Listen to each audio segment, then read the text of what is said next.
Buenos días. En la clase de hoy, la grabación que vamos a presentar está relacionada con la expansión de sistemas, básicamente.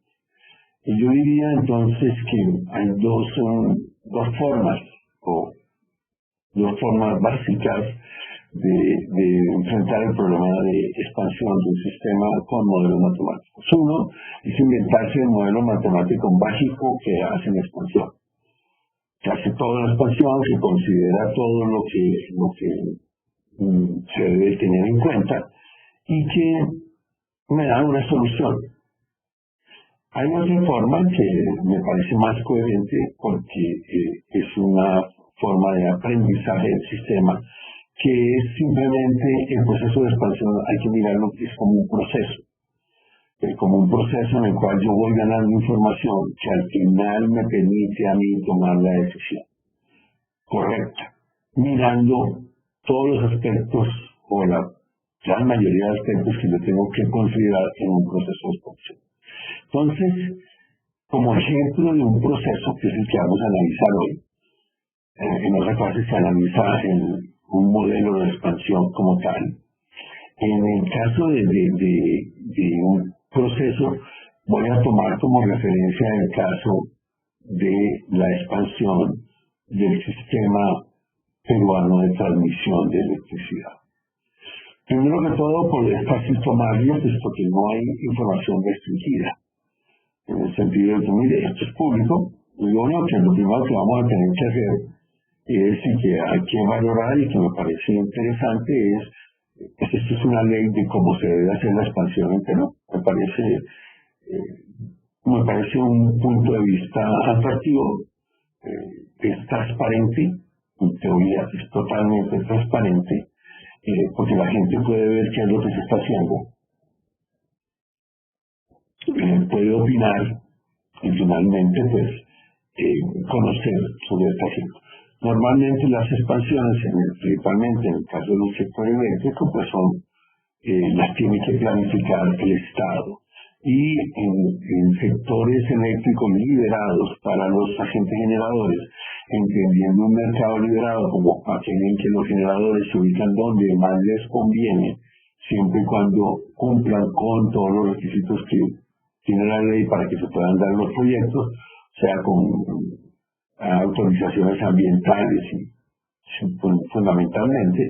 Entonces, si que les sea rentables a los generadores, pues entonces ellos se van a expandir. Entonces, lo primero es que es un ambiente de expansión bajo un ambiente regulado.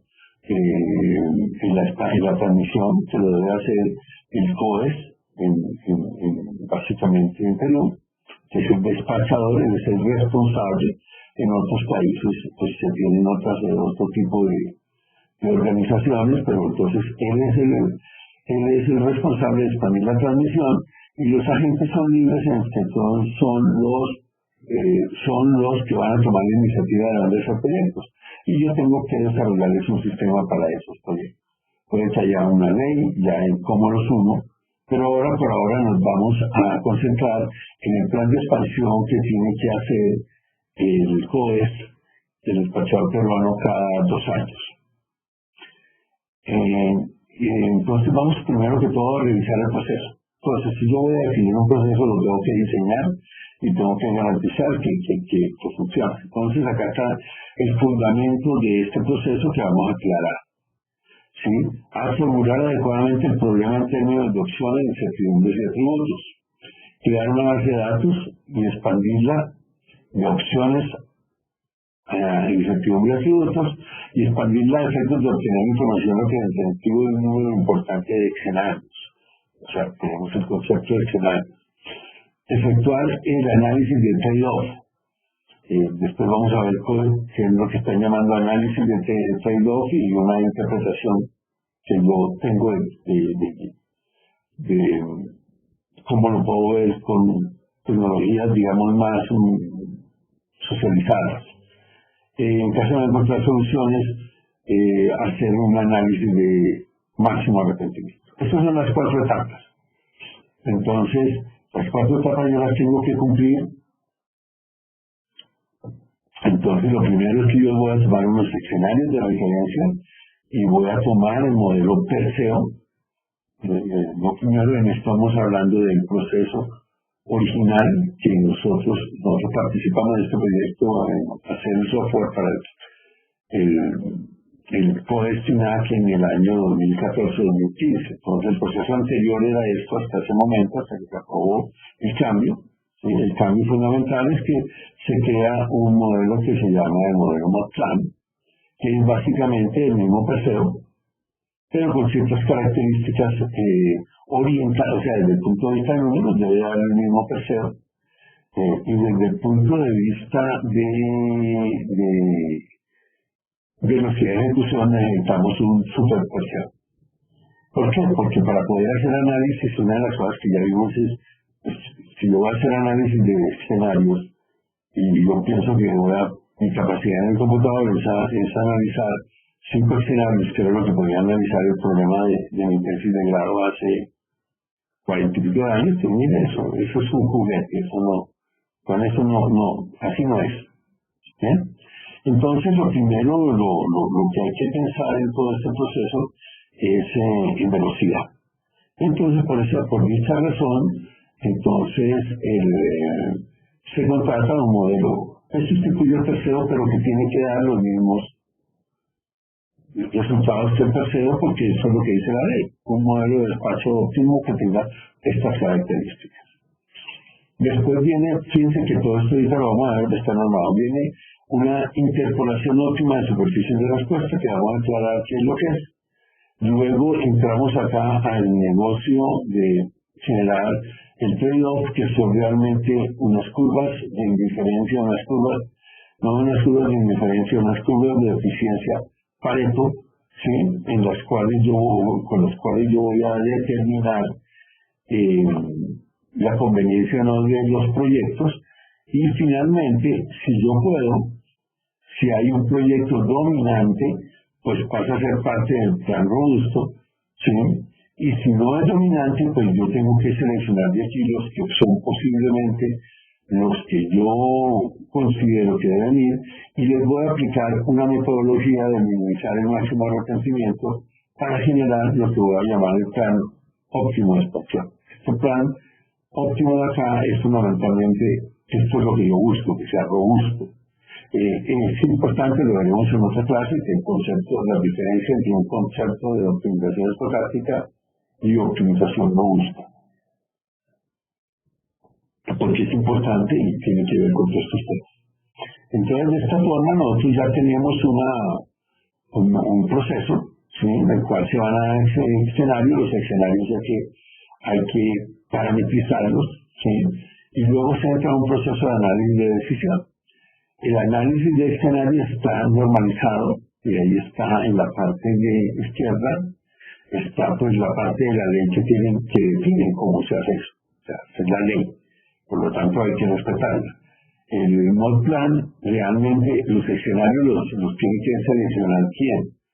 Pues, el CODES, los que físicamente son responsables de hacer el plan de transmisión, ya sea a través de el CODES directamente o de una consultoría, se utilice lo que tiene el CODES para hacerlo. Luego hay que calcular el valor de los atributos para los escenarios que se analicen, los escenarios de referencia, con el modelo de simulación de la operación económica de mediano y largo plazo, que es el mod plan. Y finalmente, debemos llegar a la interpolación de superficies de respuesta para los escenarios que no hacen parte de los escenarios de referencia, ¿sí? Entonces, para esos escenarios yo tengo que interpolar. ¿Por qué? Porque estoy partiendo del principio de que los escenarios son no enumerables. Yo no los puedo enumerar. La cantidad de escenarios son infinitos. Por lo tanto, si usted tiene 5.000, pues es mejor que tener 4.000, pero peor que tener 6.000. Pero nunca va a tener todos. Entonces, parte de la historia es que hay muchos escenarios que yo voy a poder tratar de hallar funciones de respuesta, o sea, sintetizar los modelos matemáticos, ¿sí?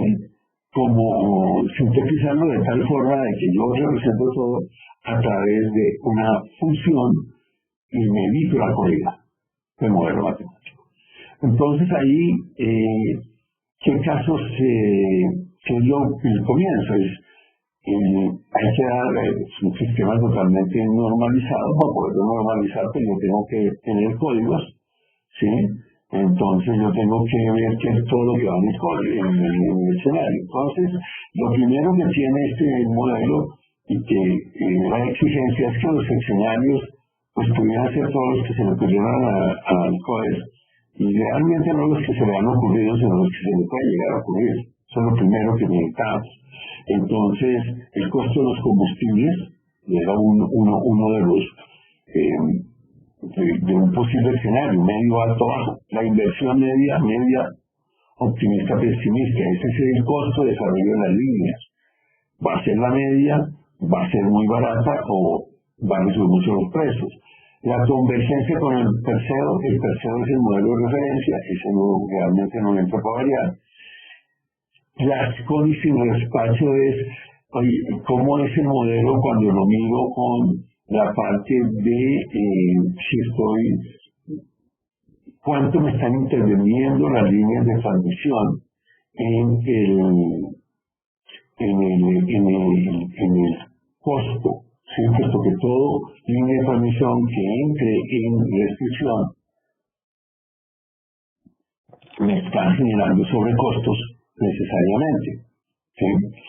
Si está holgado el sistema y sobran todos los campos, pues no hay coste en la transmisión. O sea, si yo tengo suficiente agua y tengo suficiente capacidad de transmisión, pues el costo marginal del sistema es cero. Si no tengo suficiente agua, va a comenzar a subir el precio. Si no tengo capacidad de transmisión, también va a subir el precio. Y va a subir descompensadamente de acuerdo a cómo sean las capacidades.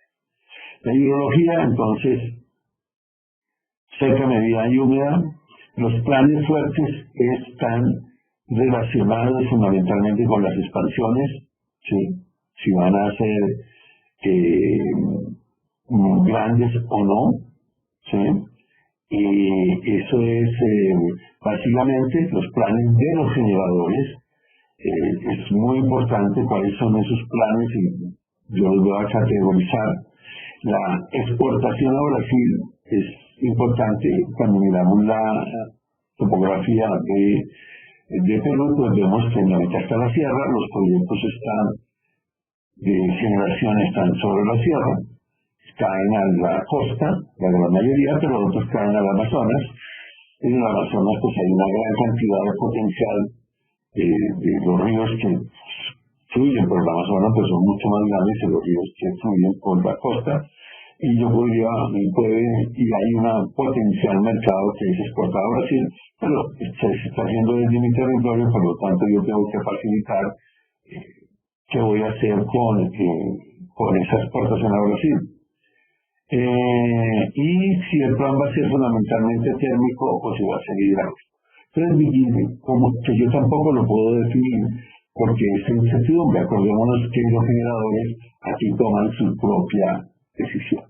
Entonces, ¿qué es lo que se hace? Se generan en EMIL, ¿sí? Varios EMILs, escenarios de referencia.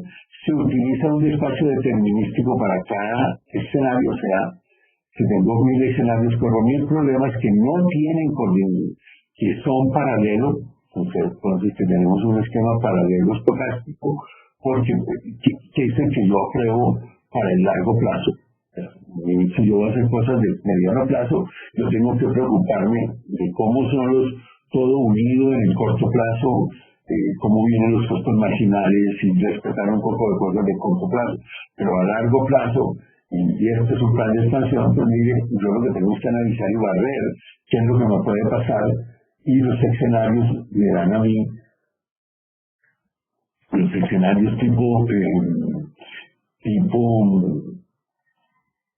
para los estocásticos, pues me dan a mí con probabilidades y me permiten a mí analizar qué es lo que yo haría con cada escenario y conocerlo. Lo voy a integrar fuera. Entonces ellos me tienen que traer dos atributos, ¿sí? Unos atributos económicos operativos. O sea, voy a correr para cada uno de esos escenarios y voy a tratar de encontrar las horas de despacho que no fue económico, o sea, que se violaron las restricciones, y en cuanto hubo racionamiento, hubo flujos interrumpidos, Entonces, esos son los escenarios del tipo operativo. Y los otros son de beneficio-costo, es el valor presente total de la estación y el valor presente del pago por demanda. O sea, es cuánto va a ser el costo que va a tener que asumir la nación y cuánto es el costo que va a pagar, cuánto va a ser la tarifa, más o menos, porque es el valor presente del pago anual por demanda por energía, es lo que vamos a pagar los usuarios. Entonces, estos son los criterios, los atributos, básicamente. Entonces, aquí tenemos el atributo de la parte de los subinterrumpidos y todo, pues es analizar la curva, ¿sí? Entonces hacen dos corridas, una corrida teórica que me dice cuánto es el flujo si no hay restricciones, sin ninguna limitación, y luego con la limitación yo debo calcular cuánto fue el valor de esas horas de espacio económico y de flujo interrumpido en el cual no se atendió el año. Entonces el buen plan, pues básicamente sigue tiene que seguir esta ley, que es un modelo de despacho mínimo costo, básicamente. El modelo, entonces, vamos a ir poco a poco, vamos a tratar de penetrar cómo es el proceso. En la primera parte yo corrí muchos escenarios, supongamos que son 3 los escenarios, pero dentro de estos 3 escenarios son los 3 puntos extremos, como lo están representando acá. Esto es de una presentación del SOES pública.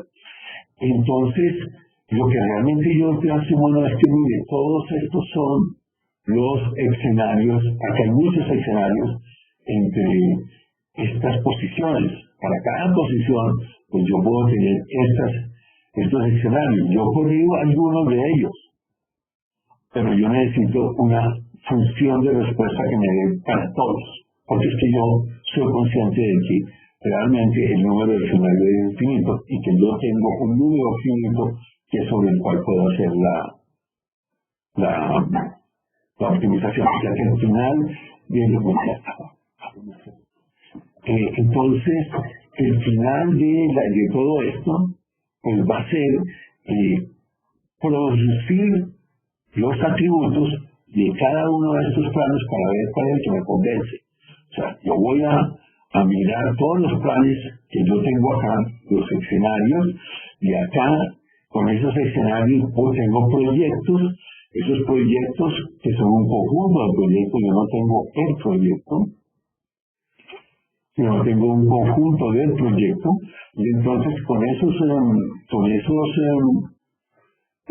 conjuntos de proyectos yo analizo cuál es el mejor comportamiento para poder determinar después los atributos y a mi función de interpolación. ¿Sí? Entonces ahora viene esa función de interpolación, es selección, viene el análisis de decisión que tiene 3 pasos, es encontrar si algo es robusto o no. Si no se encuentra, entonces sacar una preselección de proyectos que deben ir. Pienso que hay muchos proyectos que van en todos, y luego el análisis del riesgo. Entonces, básicamente, ¿qué es lo que vamos a hacer? Supongamos que tenemos 3 proyectos, ¿sí? Y que tenemos 3 atributos. Lo que tenemos acá, fundamentalmente, esto es una curva de eficiencia. O sea, para todos los proyectos, ¿sí?, yo puedo construir cómo se comportan y cuáles son los atributos que son los mejores para estos proyectos. Yo puedo tener un atributo, ¿sí?, yo puedo tener atributos que están todos dominados, o puedo tener atributos que son casi que pueden estar en la frontera de lo que yo considero conveniente, ¿cierto? Yo podría tener un atributo que siempre está en este punto. Normalmente las curvas de diferencia, y esto es bueno ya tomarlo para muchos análisis en los cuales pues es de las cosas que uno tiene que hacer con los modelos, generar curvas Pareto. Ya lo vimos en el caso de optimización estocástica, que es donde más lo hemos repetido. Pues miren, yo tengo dos atributos, riesgo y valor esperado. Tengo una curva de eficiencia tengo una curva de eficiencia, y lo que yo sí tengo normalmente es lo que se llama, acá lo llaman efecto codo, me parece, y es, miren, acá como un brazo doblado, si yo me muevo un poquito del mínimo, si yo estoy minimizando costos, y tolero que las soluciones estén dentro del 5% alrededor de los costos, y estoy minimizando también el servicio del cliente, maximizando el servicio al cliente, y tolero que se muevan también en el 5% de servicio al cliente, es posible que yo consiga unas variaciones importantes en esto. ¿Por qué? Porque es posible que a mí me cueste muchísimo, ¿sí?, un proyecto, llevarlo a ser el mejor. Entonces, cuando yo relajo esto, me quedan los conjuntos posibles, y aquí tengo tres conjuntos, tengo tres proyectos que los estoy mirando. El proyecto A parece ser un proyecto dominante, puesto que siempre está en la curva de eficiencia, está dentro de esa zona que yo considero que es tolerable, y aparte de eso está sobre el efecto codo. ¿Sí? Esto es básicamente el análisis. Si no se encuentra ese plan, entonces, si no existe, sino que yo lo que tengo es que cuando hago las comparaciones, siempre domina otro proyecto, o sea que no hay un proyecto dominante, pues ahora tengo un problema de que esta distribución es diferente, pues esta no tiene un plan robusto, un plan sólido que diga, ese plan es el mejor en todos los casos, más o menos así, es un plan que sirve para todos los casos. Entonces, eso es básicamente lo que yo voy a hacer, es básicamente lo que me toca hacer, minimizar, ¿sí?, un atributo, pero es muy mala en otro atributo, ¿sí? Minimiza el atributo 1, pero supongamos que todos los quiero minimizar, pero es muy mala en este.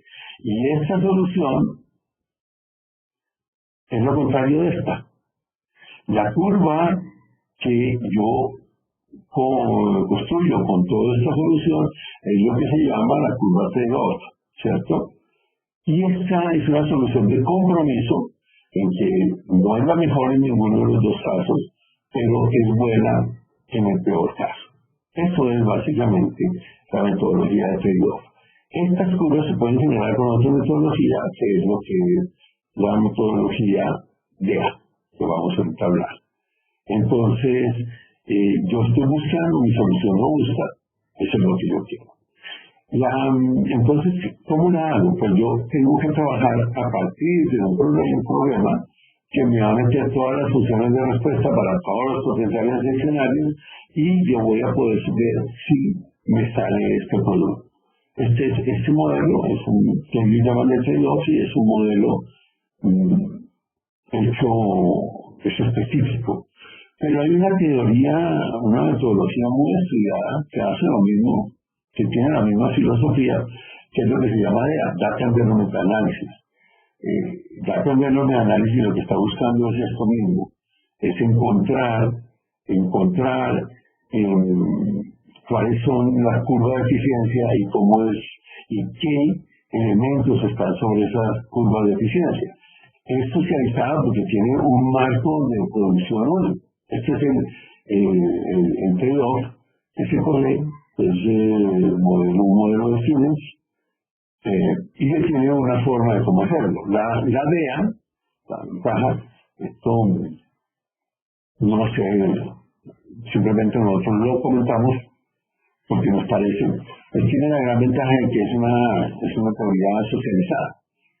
Digamos socializada porque ya el mundo está de acuerdo con ella, porque sirve y la conoce mucha gente y la utilizamos en muchos proyectos y en muchas vamos a estudiarla posteriormente.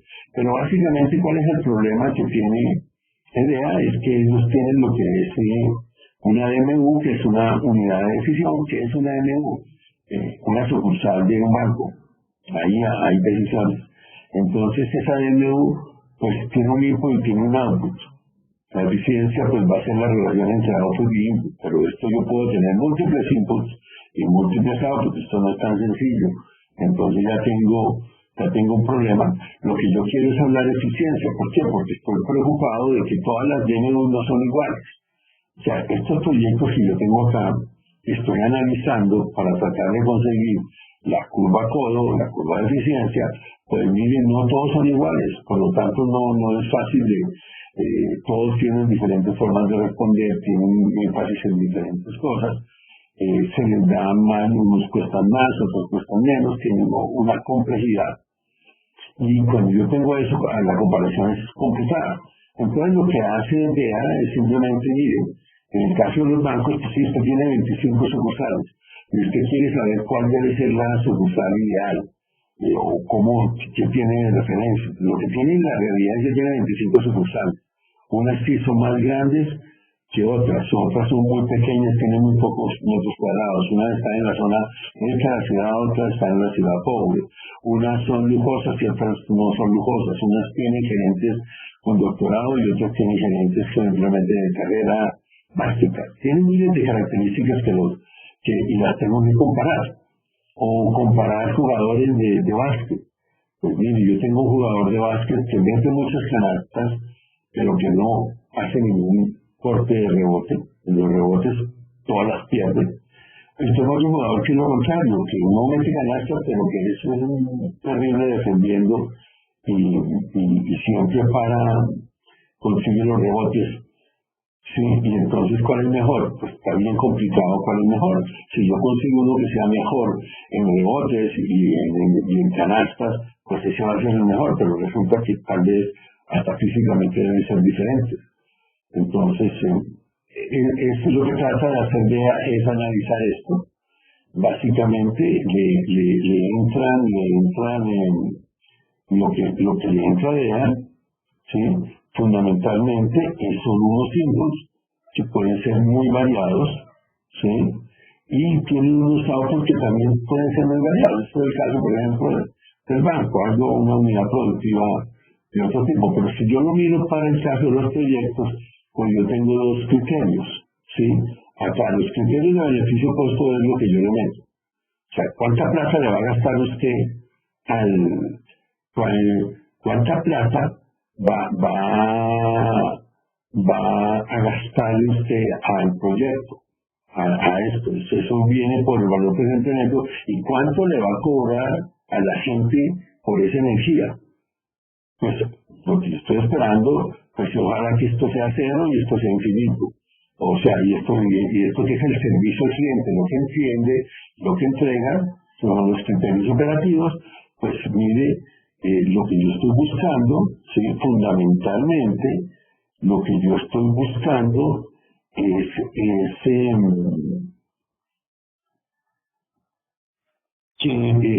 eso me salga, ojalá, ¿sí?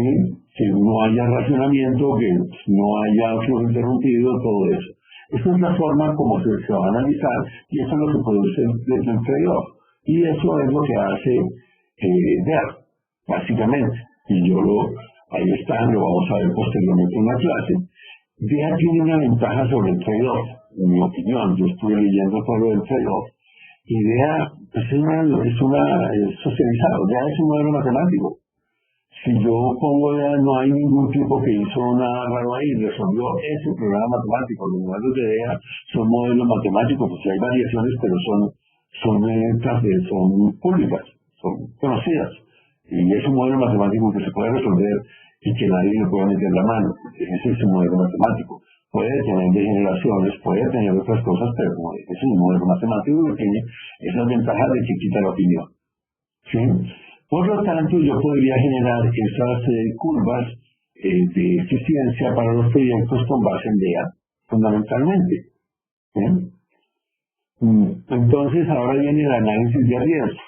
El análisis de riesgo, pues nosotros realmente no lo conozco con detalle, pero me parece filosóficamente apropiado. Yo necesito ahora el riesgo que yo estoy corriendo. Y la medida de riesgo que ellos toman, que es válida en Perú, que se toma en Perú, es fundamentalmente el máximo arrepentimiento, que vimos que es una de las medidas que yo puedo hacer. Yo podría cambiarla. Pero la ley dice que esa debe ser. La ventaja que tiene el máximo arrepentimiento es que también está socializado. ¿sí? Eso es lo que se llama el criterio de Savant, y ya lo vimos cómo se propone, cómo se resuelve. Tengo un modelo matemático que me va a servir a mí para determinar cuál es el máximo arrepentimiento, las diferentes decisiones que yo tomo, y con base en eso puedo seleccionar las que me parecen a mí las más convenientes. ¿Qué me llama a mí la atención de este proceso? Un poco ya para terminar, pues me parece que es un proceso que para tomar la decisión yo tuve que entender, porque cuando me voy a mirar estas curvas, las tengo que comprender. Puede que sea difícil, pero poco a poco voy sacando también herramientas que me permitan a mí hacer pública esa información, o sea, publicarla, conocerla y analizarla de una manera de una manera eficaz, ¿cierto? Entonces, el proceso no es un modelo matemático que oculta lo que se está haciendo y que dice lo mejor es tal y dejó correr, sino un proceso matemático que es un proceso de toma de decisiones con herramientas analíticas que va llevando a tomar una decisión con poco riesgo y basado en conocimiento. A nivel general vamos a hablar de algo que es importante a nivel de la implementación. Pues para hablar de la implementación es necesariamente que hablar del modelo Perseo. El modelo Perseo es un modelo desarrollado por Perú, fundamentalmente, y que fue y cuya estructura es un modelo de despacho a mínimo costo, pero que no tiene la transmisión, no tiene las pérdidas involucradas dentro del modelo, sino las tiene extraordinariamente.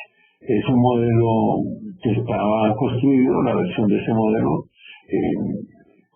como se pone acá, pues tenía unos programas C y Fortran, que tienen un grave problema, son propiedad prácticamente incluso.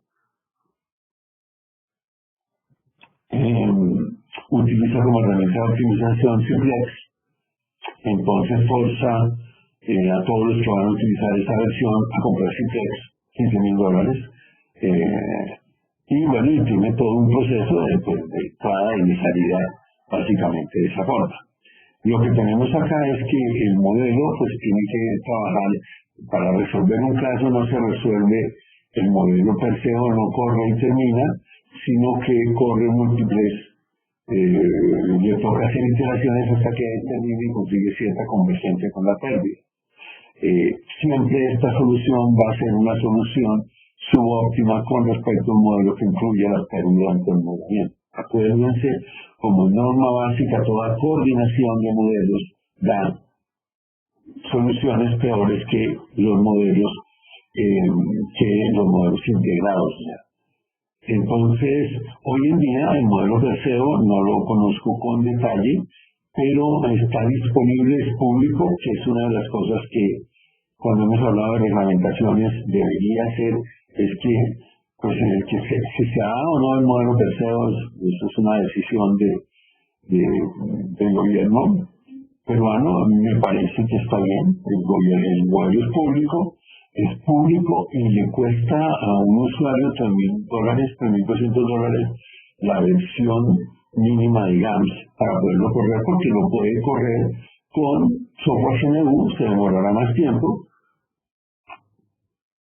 pero no lo tiene que correr con software necesariamente como Simplex. Ya para que, eso ya es una definición. A todas las personas interesadas, pues ahí está la dirección de donde pueden bajar toda la documentación del Perseo. Entonces ahora vamos a entrar en el nuevo modelo, que fue el modelo que nosotros desarrollamos, que yo termino denominando CODES como el modelo MODPLAN. El modelo MODPLAN, pues básicamente nos orientábamos básicamente en lo que quería CODES era dos cosas: reemplazar el modelo Perseo por un modelo que incluyera las pérdidas internamente para evitar el problema de los loops posteriores, que son un problema de convergencia, mayor lentitud, y también da costos ligeramente inferiores por la parte de cómo se hacen los cálculos. los modelos integrados no garantizan que van a dar la mejor solución. Eso lo debo tener claro. Entonces hace ese modelo y se le cambia la estructura. Entonces lo primero es que pues, ahora tengo una base de datos, tengo el modelo en GAMS y ahí se habla de CIPRES, pero ese modelo se puede resolver con CIPRES, con XPRES, con Gurobi, con CoinMP, con cualquier rutina que sea capaz de adecuarse a GAMS. Lo que sí tiene que tener el usuario final para correrla es GAMS, si no, no lo va a poder correr. Y saca en GAMS, en CDX, que es llamémoslo así, una forma de salida que yo tengo para los programas en GAMS. Básicamente, la implementación, entonces, se implementan tres grandes modelos. Uno que es el tercero, entre comillas, porque se va a comparar contra el tercero exactamente. ¿Qué es lo que tiene? Pues de acuerdo a tiene todas las ecuaciones del tercero y tiene las pérdidas de transmisión al interior del modelo. O sea, las pérdidas están modeladas. Hay una versión de tarifas y hay una versión de plan de transmisión. Este modelo está en GAMS, pero no es el mismo modelo que este modelo que hablamos acá. O sea, este modelo es otro contrato que hizo Sinalmin, que es el dueño del modelo, básicamente en el cual pues generó otro modelo diferente con unos objetivos diferentes. ¿Sí? Con mayor, de los cuales entiendo y que es mayor detalle en el riesgo, y fundamentalmente, pero dado que dan los mismos resultados exactamente que el tercero, presento de que tiene luz del cálculo de la transmisión de las pérdidas por fuera, para que pueda anular estrictamente el tercero. ¿Sí?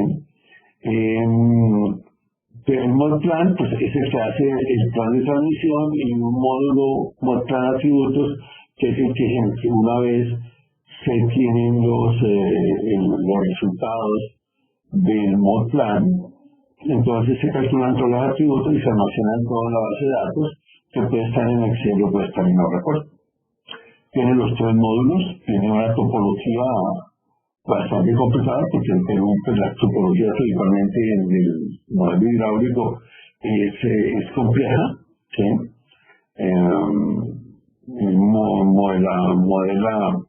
Modela prácticamente pues todos los tipos de plantas que había en el PCO en el momento en que se monta. Se le incluyen otros aspectos legales, como por ejemplo es el manejo del lago Junín, que es un lago que produce agua fundamentalmente por deshielo, y entonces hay una regla que dice cómo se debe sacar esa agua que debe cumplir. Tenemos la curva de hidrogeneración, pues puede ser exacta. El sistema eléctrico pues lo que se trabaja es con barras en dos sentidos. Las leyes, pues se tiene la segunda ley de Kirchhoff para los flujos y se calculan las pérdidas con base en una aproximación lineal de la aproximación cosenoidal involucrada dentro del modelo. Curvas de carga, costos de racionamiento, tiene centrales tipo Mosron, ya acá estas son centrales que deben prenderse y llevarlo operando, o sea que opera o no opera durante todo un mes, básicamente, y tiene costos por arranque parada. Tiene tres tipos de energía: eólica, solar y biomasa para las partes renovables y el agua, obviamente. Y tiene una interconexión del sistema de electricidad-gas que permitiría simular la electricidad y el gas simultáneamente. ¿Sí? La versión que nosotros dejamos solo se utilizaba una restricción, alguna parte de las restricciones muy elementales. Pero tiene todo el sistema de gas modelado completo. El modelo de tarifas Entonces el modelo de tarifas tiene una sola dimensión de incertidumbre, tal como lo hacía el Teseo, porque realmente el modelo de tarifas es el modelo Teseo. El diseño del modelo Teseo. Y entonces, trabajando con escenarios, con series sintéticas generadas a partir del escenario de referencia histórica, ¿cierto? Pedazos de series históricas son las que se vuelven series sintéticas. Y por lo tanto, pues tenemos un loop para ese proceso. En Modplan, pues cambia radicalmente. Este es el caso que yo creo que entregamos para hacer todas las pruebas. Entonces, pues tiene, la idea era llegar a miles de escenarios, esto se cumple. Entonces,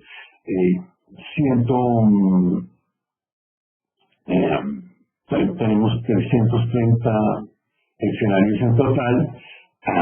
Tienen futuros de series hidrológicas. Futuros son series o escenarios de demanda y oferta, de series de hidrología, de condiciones de la transmisión. Básicamente se simula cada 4 años, y lo que tenemos es que por cada loop que yo tenga, por cada condición de incertidumbre, yo voy a hacer una combinación de loops. O sea, están asumiendo que las variables, que los escenarios, lo que asumimos en el modelamiento, y que con eso se hizo todo el detalle, puesto que es que en cada dimensión de incertidumbre pues está asociada a un índice. Aquí tengo el OE, es uno de los índices, el HT, el HC, el HH, el HE. Estos son los diferentes índices. Para cada uno de ellos voy a tener un loop, porque lo estoy combinando, pero al interior yo puedo tener varios parámetros metidos.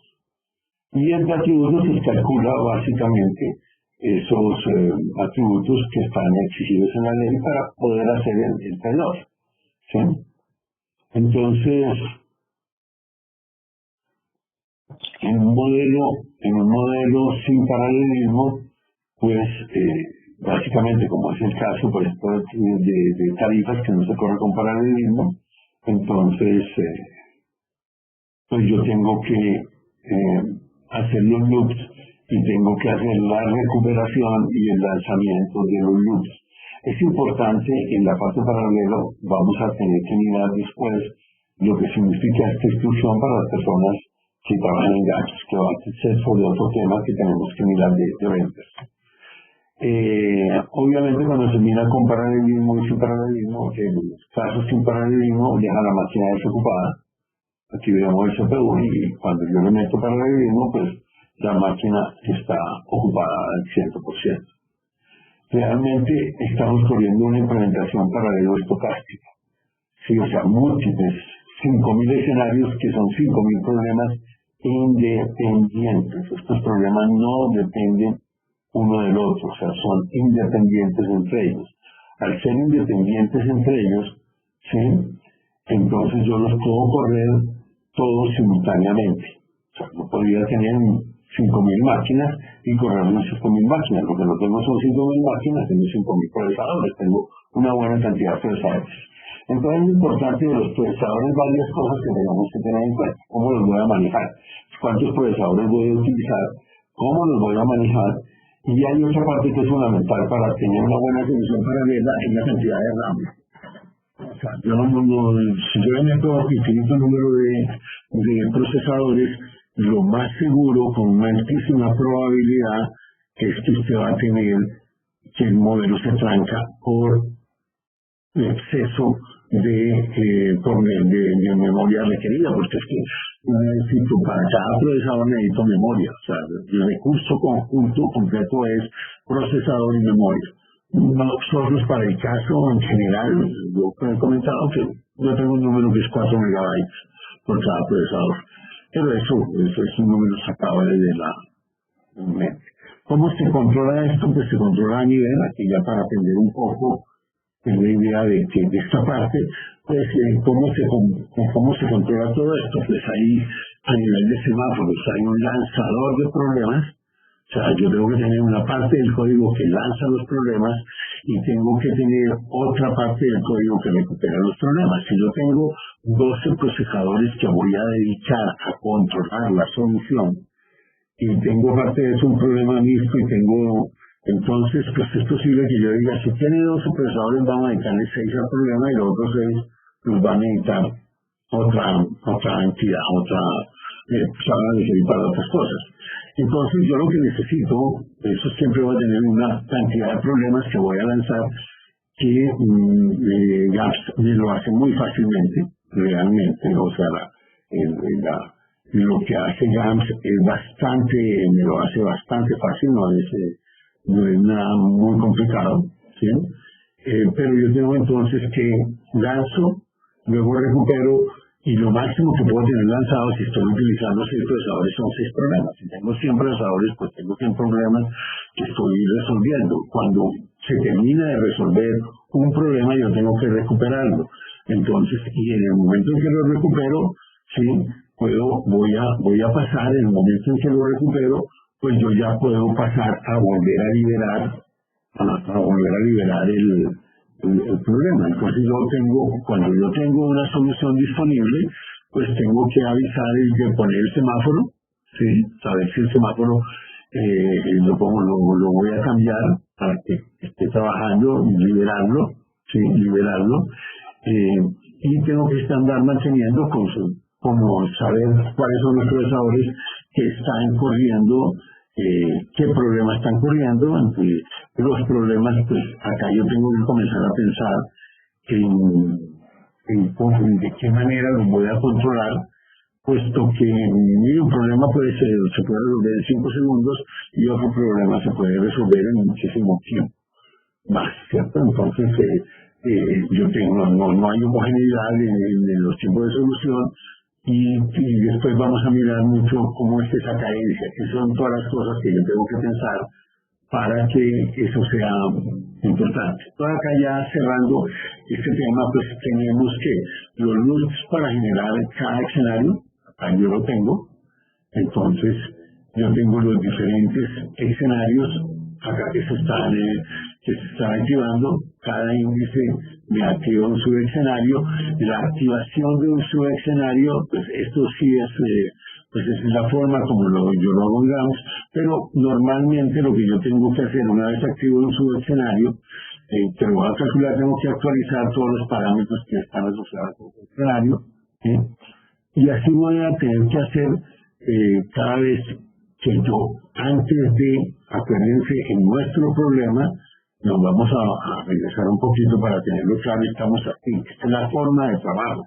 Yo, en cada loop que esté trabajando, pues, un día salí del disco, arrancó el proceso, preprocesamiento, optimización, postprocesamiento, salvado en el disco, y voy al siguiente problema que tengo que hacer de preprocesamiento para seguir con la optimización y si estos son de la misma familia, pues entonces tengo que ver si la solución que yo tengo acá me sirve de algo, ¿sí? Para resolver el problema que tengo que resolver, ¿sí? En el siguiente etapa. Eso lo vamos a ver posteriormente.